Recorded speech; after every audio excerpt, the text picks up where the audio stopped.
అంటే నార్మల్‌గా ఆయన్ని చూస్తే ఫుల్ సైలెంట్ ఉంటారు గదా! అలాంటి మనిషి ఎలా లవ్‌లో పడ్డారా అని ఒక చిన్న డౌట్. అడగండి ఆయన్ని. అసలు చెప్పండి నార్మల్‌గా మీరు అంటే ఇంత సైలెంట్ ఉన్నారు గదా!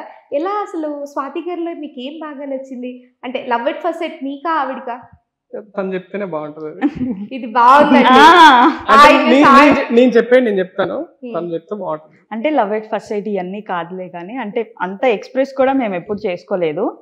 బట్ నార్మల్గా అలా వెళ్తూ ఉంది. ఒకానొక పాయింట్లో వాళ్ళ డాడీ, నేను మా బావగారు వాళ్ళ పాపది ఫంక్షన్ బర్త్డే పార్టీ ఉంటే వెళ్ళాను. సో అక్కడ మామూలుగా వీళ్ళ రిలేటివ్స్ని అందరినీ చూసాను. ఈయన ఇన్వైట్ చేశారు. మా మావయ్య కూడా కాల్ చేసి రమ్మన్నారు. తర్వాత ఒక రోజు చూసుకొని ఈయనే మా మావయ్యని, మొన్న స్వాతి వచ్చింది కదా, ఆ అమ్మాయి మీద నీ ఒపీనియన్ ఏంటి అని అడిగితే ఇంకా వెంటనే మా మావయ్య ఎందుకురా చేసుకుంటావా అని అడిగారు. ఇంకా అలాగా నెక్స్ట్ డే మా మమ్మీ వాళ్ళకి చెప్పాను. ఇంకా జస్ట్ 1 week లోనే ఎంగేజ్మెంట్ ఫిక్స్ చేస్తారు, మ్యారేజ్ ఫిక్స్ చేశారు, అయిపోయింది. అంటే అంతకుముందు అంటే ఇంత స్మూత్ గా ఎక్కడైనా జరుగుతుందా అని నార్మల్ అంటే అప్పటికే ఆల్రెడీ సెటిల్ అయిపోయి ఉన్నాం లైఫ్ లో. అంటే కొంచెం రెస్పెక్ట్, అంటే ఇంట్లో మేము ఏం చేసినా గానీ ఓకే అన్నట్టు ఉంది. సో ఇంక అంత అంటే పేరెంట్స్ ఆలోచించారు, మీకు ఓకే కదా, మీరే అనుకొని చేసుకుంటున్నారు, మళ్ళీ తర్వాత ఏదన్నా అయితే మమ్మల్ని అడగద్దు, సో మంచిగా ఆలోచించుకొని చేసుకోండి అన్నారు. ఇంకంతే జస్ట్ 1.5 month లో ఎంగేజ్మెంట్ అయిపోయింది. మళ్ళీ ముహూర్తాలు లేవని చెప్పి మ్యారేజ్ కూడా చేస్తారు.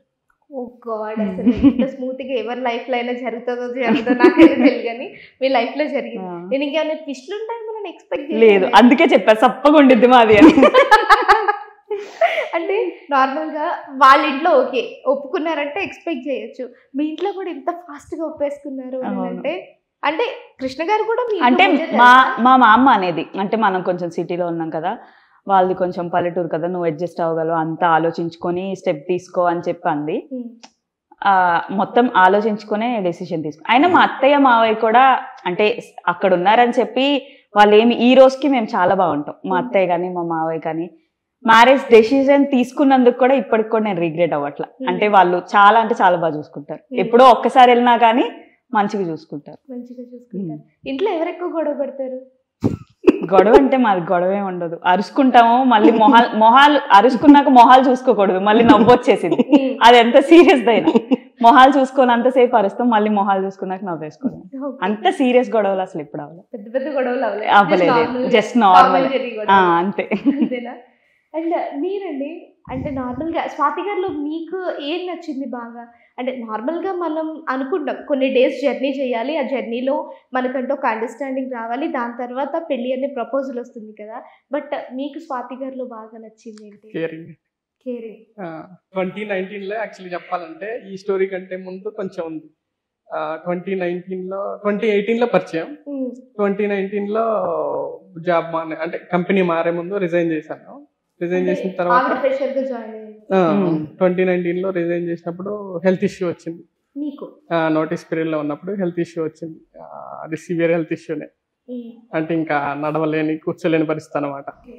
ఆ టైం అంటే స్పైనల్ ఇష్యూ వచ్చింది, బల్జ్ అయింది, డిస్క్ బల్జ్ అయిపోయి ఇంకా అంటే తెలియలేదు, సడన్ గా వచ్చింది అది, తనకి ఏం చేయలేని పరిస్థితి. అప్పుడు హాస్పిటల్ చుట్టూ తిరిగాం, 1, 2, 3 అట్లా 4-5 హాస్పిటల్ తిరిగాం సెకండ్ ఒపీనియన్ కోసం. అంటే వీళ్ళు చెప్పేది కరెక్ట్ అయినా కాదా, సెకండ్ ఒపీనియన్ తీసుకుందాం అన్నట్టుగా ఒక 3-4 హాస్పిటల్స్ తిరిగాం ఖమ్మంలో. తిరిగితే వాళ్ళు అందరూ అదే చెప్పారు, సర్జరీ చేయాలి, సర్జరీకి వెళ్ళాలని చెప్పేసి అన్నారు. అంటే అప్పుడు ఇంకా ఖమ్మంలో ట్రై చేస్తే ఖమ్మంలో అంత అనిపించలేదు, అమౌంట్ అని ఇన్సూరెన్స్ ఉంది, కంపెనీ ఇన్సూరెన్స్ ఉంది అని చెప్పేసి ఇంకా విజయవాడలో వీళ్ళకి మెడికల్ డిపార్ట్మెంట్లో వర్క్ చేసే వీళ్ళ కజిన్ ఉన్నాడు. వీళ్ళ కజిన్ ఇంకా వీళ్ళ నాన్నమ్మకి తెలిసిన వాళ్ళు ఉంటేనో వెళ్ళాం విజయవాడ. నేను మా బావమర్తి వెళ్ళాం, ఇద్దరం వెళ్ళాము. రిపోర్ట్స్ అన్ని తీసుకొని వెళ్ళిన తర్వాత తను మా వెంటే ఉంది, మొత్తం దగ్గరుండి తనే చూసుకుంది. ఒక హాస్పిటల్కి వెళ్తే వాళ్ళు ఇట్లా అవుతుంది అమౌంట్ ఎక్కువ అవుతుంది అని చెప్పేసి అన్నారు. తర్వాత వీళ్ళ నాన్నమ్మకి చెప్తే నాకు తెలిసిన డాక్టర్ ఉన్నాడు, అంటే అంతకుముందు వాళ్ళ పెద్దనానికి కొద్దిగా హెల్త్ ఇష్యూ వచ్చినప్పుడు చూపించిన డాక్టర్ ఉన్నాడు, న్యూరో ఫిజిషియన్ కమ్ సర్జన్. అక్కడికి వెళ్తే వాళ్ళు విత్ ఇన్ ద ఇన్సూరెన్స్ అమౌంట్లోనే అవుతుంది అని చెప్పేసి అన్నారు. ఇంకా అక్కడ అడ్మిట్ అయ్యి ఒక 12 to 14 days ఉన్నాం హాస్పిటల్లో సర్జరీ అయిన తర్వాత. అక్కడ మొత్తం తనే చూసుకుంది. ఇంకా మా అమ్మ నాన్న వచ్చే దానికి కూడా నేను ఒప్పుకోలే. అంటే మీరెందుకు వచ్చి ఇబ్బంది పడటం, ఇబ్బంది ఏం లేదు. మా బామర్ది అన్నాడు తినుంది, మొత్తం తినే మాట్లాడటం చేయటం, ఇన్సూరెన్స్ క్లెయిమ్ చేపించటం, మెడిసిన్ మొత్తం ఫాలో అప్ అంతా తినే చేసింది. తర్వాత ఇంకా మధ్యలో ఒకసారి రమ్మంటే సర్జరీ అయిన తర్వాత సర్జరీ అయ్యే ముందో తర్వాతనో అమ్మ నాన్న రమ్మంటే వచ్చారు అక్కడ. అంటే వాళ్ళని ఇబ్బంది పెట్టడం ఎందుకని చెప్పేసి నేను దూరం దగ్గర around it's around 100 to 120 kilometers ఉంటుంది. వాళ్ళ ఇంటి దగ్గర పనులు ఉంటాయి, వ్యవసాయము అని చెప్పేసి ఇబ్బంది పెట్టడం ఎందుకు. వాళ్ళు అంటే ఈ సిచ్యువేషన్ లో ఉంటే వాళ్ళ ఇబ్బంది వేరే రకం. నాకు తెలుసు నేను ఇబ్బంది పడుతున్నా అని చెప్పి వాళ్ళు ఇబ్బంది పడతారు ఎందుకు అని చెప్పేసి ఇంకా మీరు వద్దులేండి తిను చూసుకుంటుంది అని చెప్పేసి అన్న. అప్పుడు తను చూసారు ఫస్ట్ టైం, అలా జరిగింది. సో ఇంకా అక్కడే వాళ్ళకి మంచి ఒపీనియన్ పడింది. ఆ కేరింగ్ మీకు బాగా నచ్చింది. అండ్ మీరండి అంటే నార్మల్ గా ఆయనకంటే ఆ పాయింట్ నచ్చింది, బట్ మీరెందుకు అంటే అంత కేరింగ్ తీసుకోవాల్సిన సిచ్యువేషన్స్ ఏమొచ్చాయి? అంటే హీస్ ద వన్ అనిపించి చేశారా అలాగా? అంతేనా? అంటే ముందే మాకు కొంచెం పరిచయం ఉంది, దానికి ముందు నుంచే అంటే వాట్సాప్ మెసేజెస్ అవన్నీ చేసుకుంటూనే ఉన్నాము. నేను ఆఫీస్లో కూడా చాలా మందిని కనుక్కున్నాను, అంత ఈజీగా ఏమి అంటే చేసేసుకుందామని ఫిక్స్ అవ్వలా. వీళ్ళ ఫ్రెండ్స్ కూడా నాకు కామన్ ఫ్రెండ్స్ ఉన్నారు, అంటే అక్క అని వాళ్ళతోనే నేను ఎక్కువ తిరుగుతా. సీనియర్స్ నా బ్యాచ్ లో వాళ్ళతో కన్నా వీళ్ళ సీనియర్స్ తోనే ఎక్కువ లంచ్కి వెళ్ళడం అలా చేసేదాన్ని. సో వాళ్ళు చెప్పేవాళ్ళు అసలు ఏ అమ్మాయితో మాట్లాడేవాడు కాదు, అసలు సైలెంట్గా ఉంటాడు, వచ్చి వర్క్ చేసుకున్నానే వెళ్ళిపోయాను అన్నట్టుంటాడు. అలా నేను ఒక్కరి దగ్గర కాదు చాలా మంది దగ్గర విన్నా. సో ఇంక అప్పుడు ఫిక్స్ అయ్యా మనకి ఇలాంటి వాళ్ళు అయితేనే సెట్ అవుతారు అని చెప్పి ఇంక అప్పుడు డిసైడ్ అయ్యా.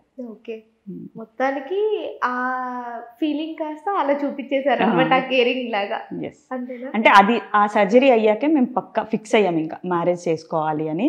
తను కూడా అప్పటిదాకా నువ్వు సెట్ కాలేవు, మా ఇంట్లో ఉండలేవు, మా పేరెంట్స్తో కొంచెం ఈ పల్లెటూరు వాతావరణం అంతా నీకు సెట్ కాదు, నువ్వు వేరు నేను వేరు అని చెప్పి అంటే అంత కాన్ఫిడెంట్గా లేం మేము అసలు. ఎప్పుడైతే ఇదంతా అయిందో తను అంటే ఇంకా చేసుకుందాం, ఖచ్చితంగా చేసుకుందాం అని చెప్పి తను అన్నాడు. ఇంకా మేము కూడా ఇంట్లో చెప్పాము. ఈజీగా 1 month లో మొత్తం అయిపోయింది. ఓకే, మీ ఇంట్లో మీరే చెప్పారా?